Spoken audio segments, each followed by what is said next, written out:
I don't think we could have started the game any better. We've been a fast starting team all year.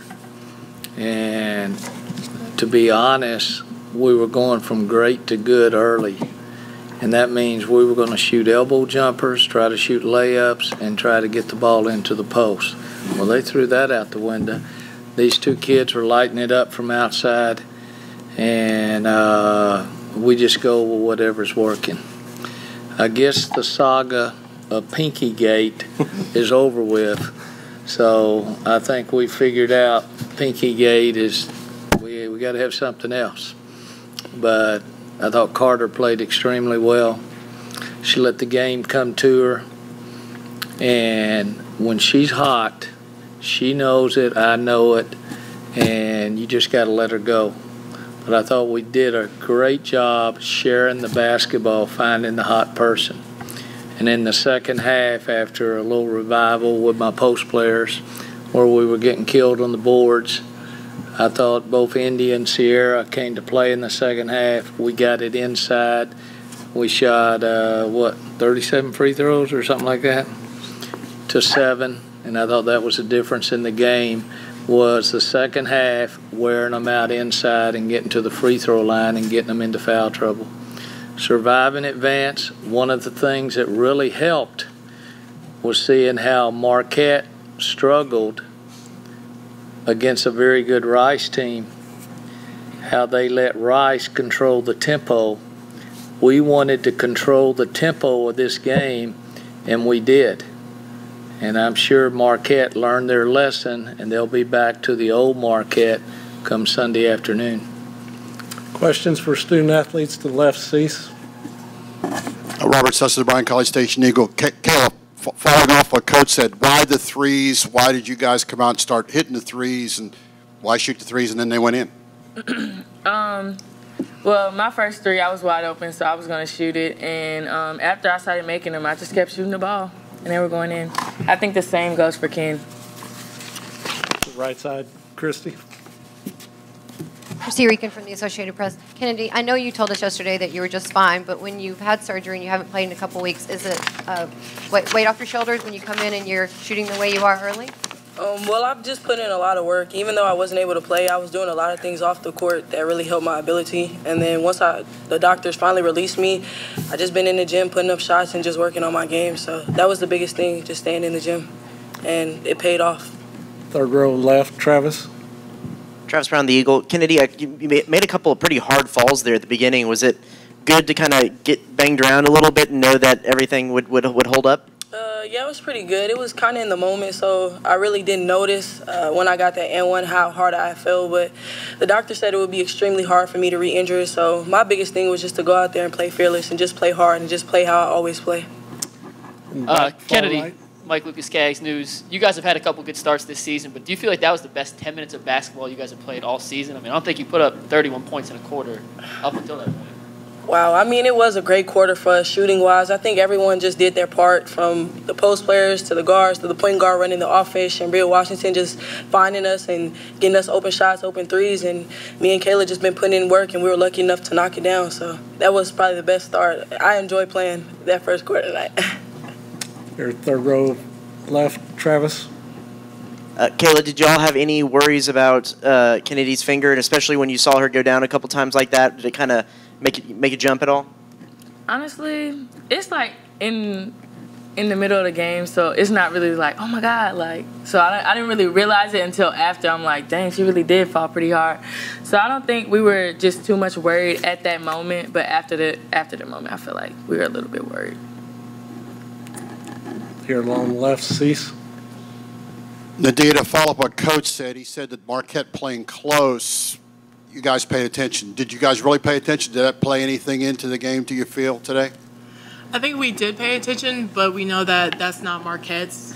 That's not normally how they usually play. So it was kind of hard seeing them play that way, knowing that they can come and play any day, any time, and do really well. So we did pay attention to some things, but we know that's probably not the best that they could probably play.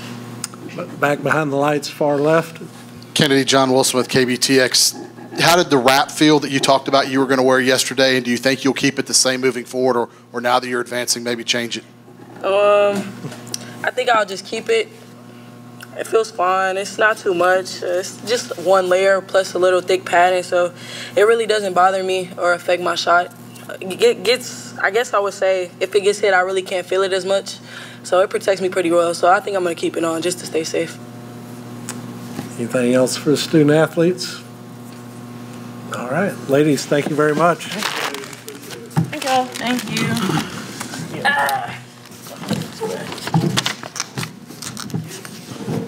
All right.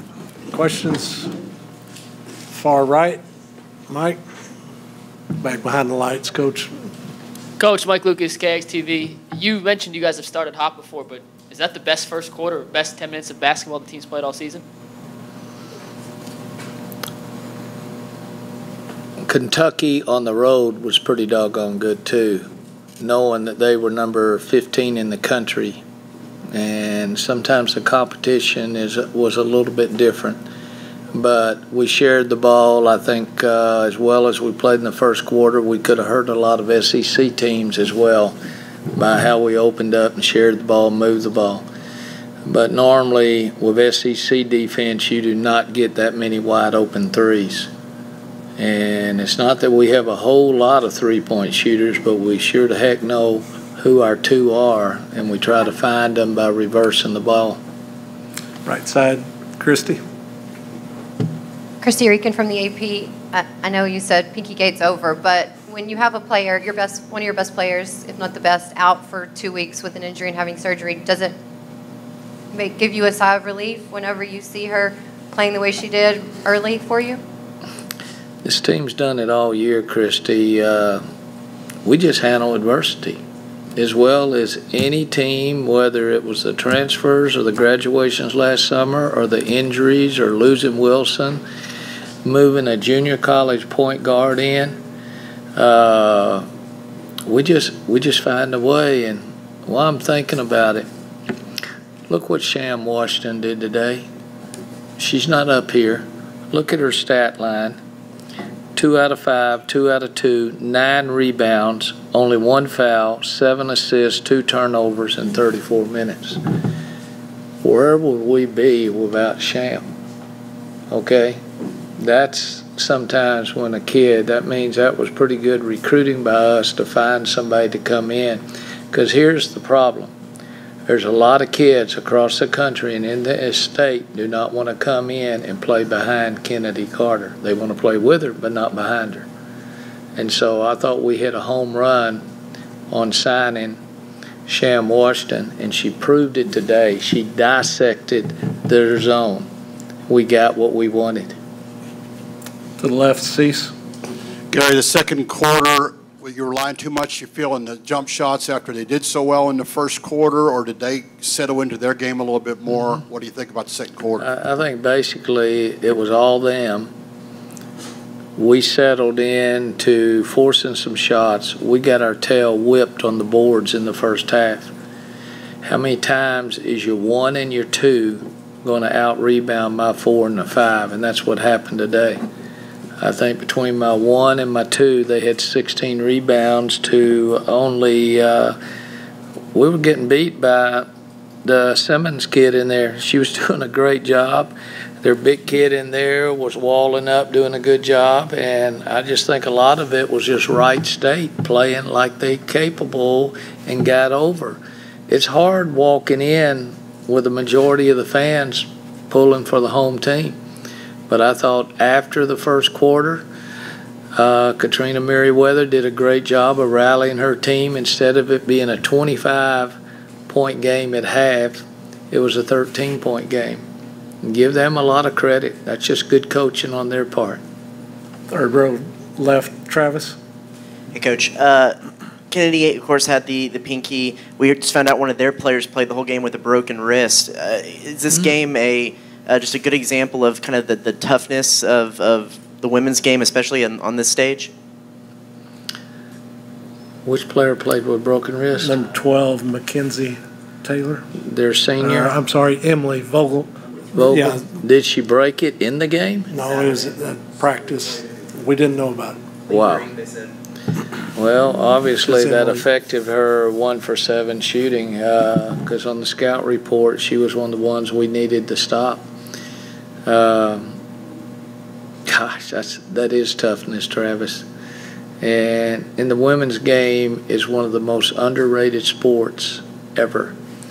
And a lot of it, television has been very good to us, but it has hurt us as far as attendance. We're on TV everywhere. We're being streamed and everything like that. And too many people across the nation, not just here in Bryan College Station, but the people that were here today, they enjoyed that game. Now the question is, how can we double that crowd for Sunday? Rice brought more students than we had in there for our students. I'd say it's pretty close. I want our students to get there on Sunday, okay? I'm sure, like most of you guys out here, we all studied on Sunday afternoon when we were in college, right? I'd love for our students to come take over the place. And if the students can take over the place, I guarantee you my no hairs and my gray hairs and blue hairs, they'll stand with you.